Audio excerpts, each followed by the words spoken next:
వారు మరణం తీరని లోటు మా అందరికీ కూడా. ఉమ్మడి రాష్ట్రం ఉన్నప్పుడు ఆయనతో ఉన్న సహచర్యం కానీ పరిచయం కానీ ఆయన దగ్గర పనిచేసిన నేపథ్యంలో ఎన్నో సలహాలు సూచనలు ఎంతో హోందాగా మనసు విప్పి ఎదుటి మనిషి తాలూకా వారి ఆలోచనలకు అనుగుణంగా వారి బాగుగా జయంగా కోరుకొని ఎప్పుడు కూడా ఏ విధంగా కూడా ఒక్కసారి కూడా స్వార్థం ఆలోచనతో ఎప్పుడు సలహా సంపద ఇవ్వకుండా మంచి ఆలోచించి మేమందరం ఈ స్థాయిలో ఉండడానికి ఆయన కూడా దోహదపడ్డారని చెప్పడంలో అతిశయోక్తి కాదు.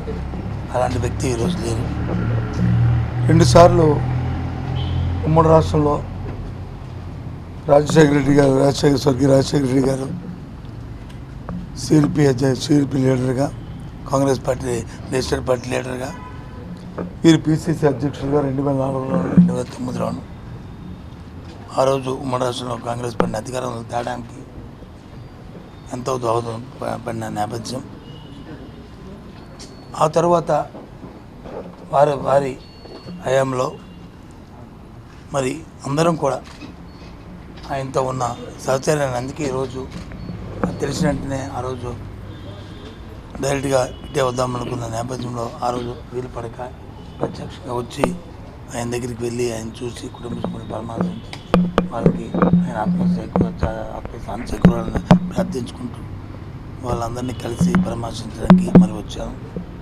మరొకసారి ఆయన్ని ఆత్మశాంతి చేకూరాలని, ఆయనతో ఉన్న మా తాలూకా అన్నీ కూడా చిరస్థాయిగా ఉంటాయని, ఆయన ఆలోచనని విధానాలని ఆయన మాకు నేర్పిన విధానంతో ఇంకా భగవంతుడు మాకు ముందుకి మంచి ఆలోచన ఇస్తాడని ఆశిస్తున్నాను.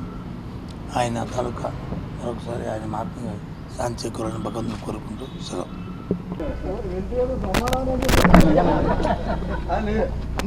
మొత్తం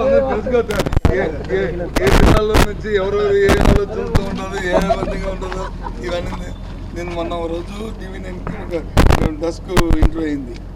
ఇది 8 సందర్భం వాళ్ళందరికీ చెప్పాను. ఈ ఎలక్షన్ అయిన తర్వాత అందరికి వస్తాను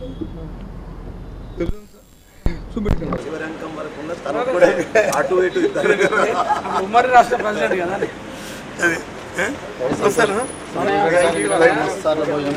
ఏదమ్మా సంతోషం సార్. ఇక్కడ కూడా మనం చాలా సార్లు భోజనం చేసినాము.